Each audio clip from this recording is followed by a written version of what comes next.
ኢየሱስ ክርስቶስ ግን ሙታን ቤት ሲጠራ ሙታንን በስልጣኑ ያስነሳ ነበር። ሁለት ደግሞ ዕውራንን ያበራ የነበረው ምንም አይነት ጸሎት ሳያደርግ ምንም አይነት ጥያቄ ሳይጠይቅ ነበር በራሱ ስልጣን ዕውራንን ያበራ የነበረው። ለማለሰልሽ በራሱ አይደለም። ኢየሱስ ክርስቶስ ተአምራትን ሲያደርግ የነበረለት ማን ነው? ሲያደርግለት የነበረው ለመሆኑ ራሱ ነው አይደለም? በራሱ ስልጣን አሁን ላስረዳሽ።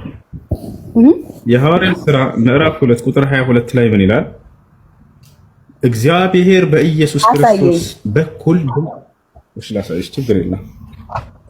እግዚአብሔር ነው ያን ሁሉ ሲያደርግለት የነበረው አምላኩ እንጂ እሱ አይደለም። ያ ተአምራቱን ጥቅልል አድርጎ ጴጥሮስ በረካ ይሁንና ጥቅልል አድርጎ የእግዚአብሔር ስራ ነው በክርስቶስ በኩል ያደረገው ሲያደርግ የነበረው እግዚአብሔር ነው ብሎ ተናገረ። ያው ይታይሻል። የእስራኤል ሰዎች ሆይ ይህን ቃል ስሙ አለ። ራሳችሁ እንደምታውቁ የናዝሬቱ ኢየሱስ እግዚአብሔር በመካከላችሁ በእርሱ በኩል ባደረገው ተአምራትና ድንቆች ይታይሻል አይደል?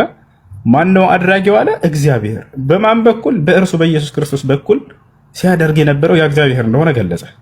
አምላክ በሙሴ በኩል ባህርን ሲከፍል እንደነበር በነ ኤልያስ በኩል ሙታንን ሲያስነሳ እንደነበር ሙታን እንዳስነሱ ነብያቶች ገና ሳይሻለሁ ከፈለግሽ አይንን እንዳበሩ ሁሉ አሳይሻለሁ። ያን ሁሉ አምላክ በእነርሱ በኩል ሲያደርግ ነበር አይደል? በክርስቶስ በኩልም ያደረገለት እግዚአብሔር ነው ብለው ተናገሩ ሐዋርያቶች። ለእናንተ የተገለጠ ሰው ነበር። ከዛ በፊት ሙታን ያስነሱ ነብያትን ብታሳየኝ የእውነት ሬስፔክት። ግን ጥያቄ ያበዛውብህ ግን ሶሪ። ግን ያው አሳይሻለሁ። መጽሐፈ ነገሥት ላይ ያው ምን ይላል? በመጽሐፍ ቅዱስ ነው ወይስ በሙስሊም ነው? በቁርአን በመጽሐፍ ቅዱስ ከክርስቶስ በፊት ሙታንን ያስነሱ ሲያስነሳላቸው የነበረው ልክ በክርስቶስ በኩልም አምላክ ሲያስነሳለት እንደነበር አሁንም በቀደምት ነብያቶች ሙታንን ያስነሱ ላሳየሽ ነው። በቁርአን አለ ይሄ ነገር?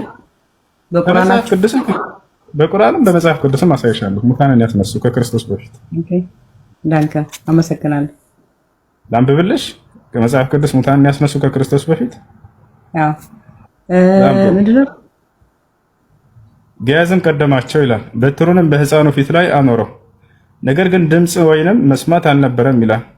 እርሱንም ሊገናኘው ተመልሶ ሕፃኑ አልነቃም ብሎ ነገረው ይላል። ኤልሳዕም ወደ ቤት ገባና ይላል።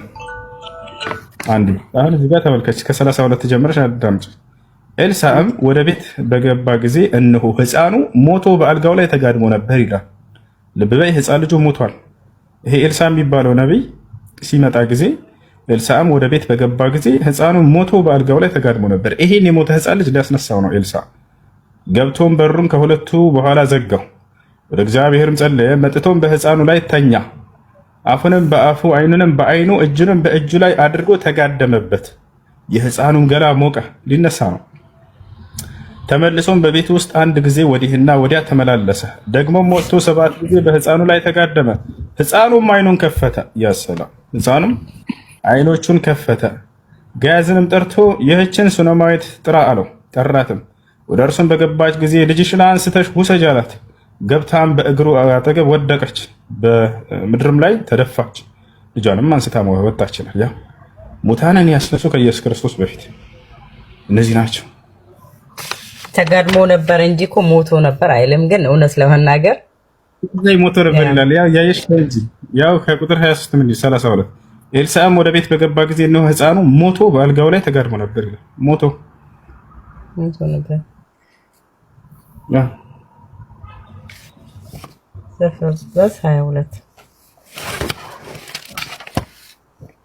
ያጠያቀለሽ።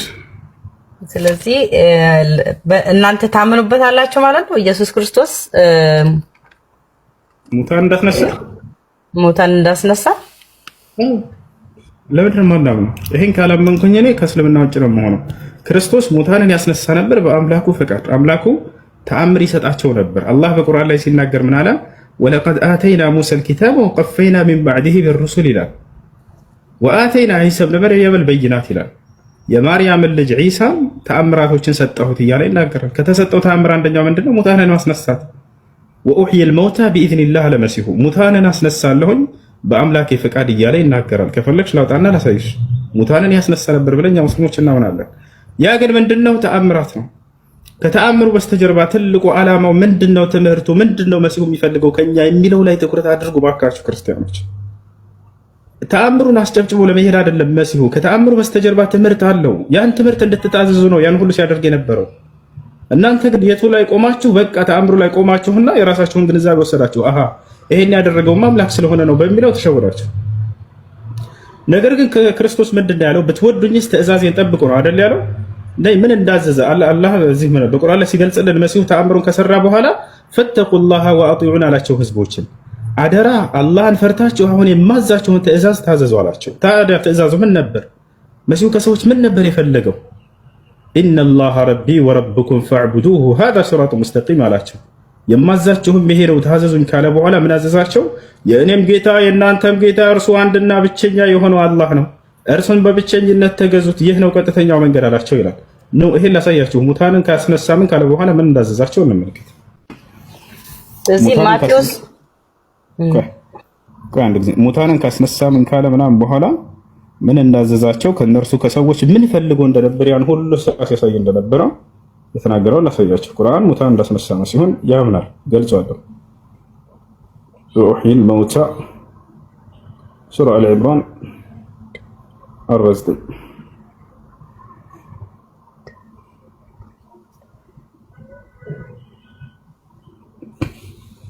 ያውና እዚህ ጋር ስለ መሲሁ ነው የተናገረው ይሄ ቃል። ያውና ማርያም መጀመሪያ ትናገራለች ጌታዬ ሆይ ቁጥር ስንት ነው? 48 ምዕራፍ 3 ቁጥር ከ47 ጀምሮ እናገረው። መጀመሪያ ተነገራት በመልአኩ ገብርኤል መጥቶ እዚህ ጋር በስራት ነገራት። መላእክትም ያሉትን አስታውስ፣ መርየም ሆይ አላህ ከእርሱ በሆነው ቃል ስሙ አልመሲህ ኢሳ የመርየም ልጅ በዚህ ዓለምና መጨረሻይቱም ዓለም የተባረከ ነው ብለን እናምናለን። ከባለሟሎችም የሆነ ልጅ ያበስርሻል ብሎ ገብርኤል ነገራት። ከዚያም ቀጥላት በህፃንነቱና ልክ እንዲሁ በወጣትነትም ሰዎችን ያነጋግራል አላት። ከመልካሞቹም ነው ብሎ ነገራት። ከዚያ እሷ ጠየቀች፣ ጌታዬ ሆይ አለች፣ ሰው ያልነካኝ ሲሆን ለእኔ እንዴት ልጅ ይኖረኛል አለች። ነገሩ እንዳልሽው ነው፣ አላህ የሚሻውን ይፈጥራል። አንዳችን ነገር በሻ ጊዜ ለእርሱ ሁን ይለዋል፣ ወዲያውም ይሆናል አላት። ሁን በሚለው ቃሉ እንደሚያስገኘው እንደሚፈጥረው ነገራት። ማንም ወንድ ሳይገናኝሽ በቃ ሰው ሁን ብሎ ያዛል፣ እርሱ ወዲያም ሰው ይሆናል። ከዚያ ለልጁ ስለሚሰጠው ጸጋ ቀጥሎ ነገራት። ያው ጽሕፈትንና ጥበብንም ተውራትንም ኢንጂልንም ያስተምረዋል ልጅሽን አምላክ ብሎ ነገራት። ከዚያ ምን አላት? ወደ እስራኤል ልጆችም መልእክተኛ አድርገው ይልከው፣ ወደ እስራኤል ልጆችም መልእክተኛ አድርገዋል ይላል። ምን ይላል መሲሁ? ይላልም እኔ ከጌታዬ ዘንድ ተአምር ወደ እናንተ አመጣሁላችሁ እያለ ይናገራል። እዚህ ጋር ሙታንን እንዳስነሳ ያውና ተመልከች፣ በአላህ ፍቃድ እያለ ይናገራል። ወኡሕይል መውታ ቢኢዝኒላህ ሙታንንም አስነሳለሁ ይላል። ይታይሻል። ሙታንንም በአላህ ፍቃድ ግን አይልም ይላል። ያን በእርሱም ተነፍስበታለሁ፣ በአላህም ፍቃድ ወፍ ይሆናል። በአላህም ፍቃድ እውር ሆኖ የተወለደን ለምጸኛን አድናለሁ፣ ሙታንን አስነሳለሁ፣ የምትበሉትንና በቤታቸው የምታደርጉትንም ሁሉ ነግራችኋለሁ። የምታምኑ እንደሆናችሁ ለእናንተ በዚህ ውስጥ በእርግጥ ተአምር አለበት አላቸው።